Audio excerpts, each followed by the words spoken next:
حالنا مع الصلوات يبكي العين ويدمي القلب ويقطع الجبين.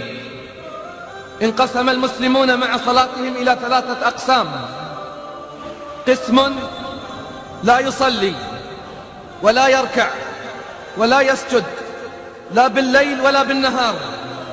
قسم آخر هم أيضا كثير، يقدمون ويؤخرون، ينامون ويتكاسلون، يلعبون ويلهون.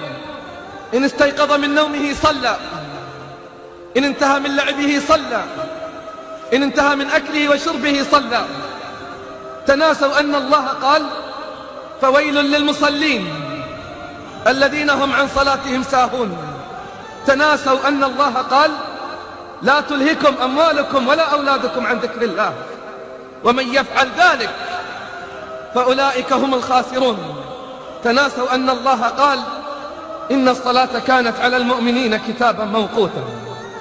لو أنك موظفا في شركة من الشركات أو مؤسسة من المؤسسات ودوامها يبدأ في 7 صباحا، فإذا بك في اليوم الأول تأتي بعد 20 دقيقة من مرور الوقت ويستقبلك الرئيس سيغض الطرف عنك.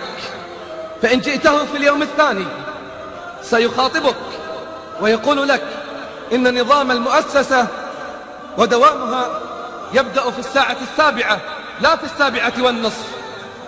ثم إذا تكرر منك التأخر ستعطى إنذارا شفهيا أو إنذارا خطيا. فإذا تكرر منك التخلف والتأخر فلا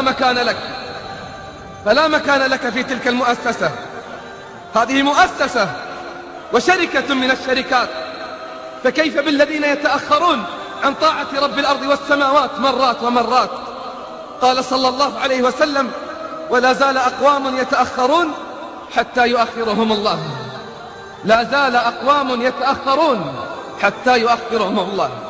فقسم لا يركع ولا يسجد، وقسم يقدم ويؤخر ويتهاول ويتكاسل، وهم كثير لا ينطلقون إلى المساجد إلا إذا سمعوا الإقامة أو انطلقت الصلاة بعد 1 أو 2.